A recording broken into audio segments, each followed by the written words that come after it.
क्यों कहा माँ बाप ने हमारे इस गधे बेटे के आगे 100 घोड़े कुर्बान। तो चलिए शुरू करते हैं आज की कहानी। एक मध्यम वर्गीय परिवार में दो भाइयों की कहानी है। बड़ा भाई राम, छोटा भाई श्याम। राम सीधा साधा भोला भाला, जो भी उसके पास आता मदद मांगने आता, जो कुछ भी जो चाहता उसके पास अगर होता तो उसके दिल से मदद कर देता।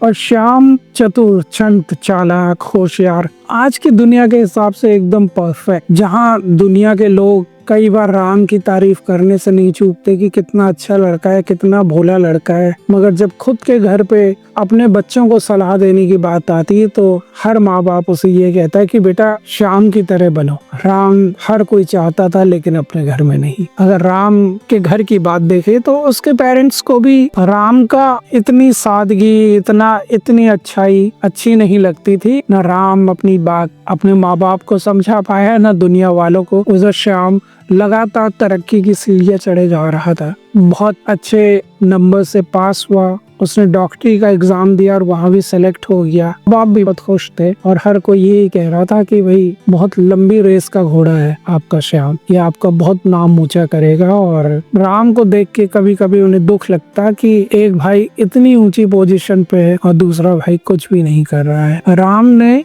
एक खुद का एनजीओ शुरू कर दिया था। वो कुछ लोगों को पढ़ाता, लोगों की मदद करता। घर में फादर रिटायर हो गए थे, चूंकि गवर्नमेंट सर्वेंट थे तो उन्हें अपनी पेंशन से इतना मिल जाता था कि उनका गुजारा हो जाता। और छोटा भाई श्याम डॉक्टरी की पढ़ाई करने के बाद बाहर चले गया। मगर एक दिन जब पंडित जी एक रिश्ता लेकर आए थे श्याम के लिए तो उसके पापा बहुत खुश हुए और उन्होंने श्याम से बात की।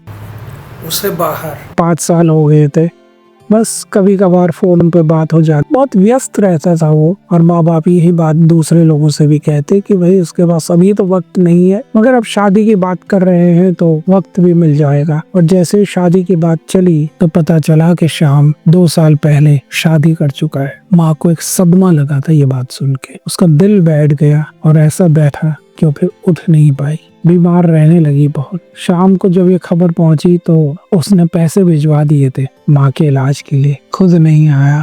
और राम अपना सारा काम धाम छोड़ के पूरी तरह से माँ बाप की सेवा में लग गया। हमने जिंदगी भर राम को बहुत छोटा समझा, हमेशा नाकारा, नालायक, यही कहा था। आज ये समझ में आया किसके आगे 100 घोड़े कुर्बान। बस यही थी आज की कहानी।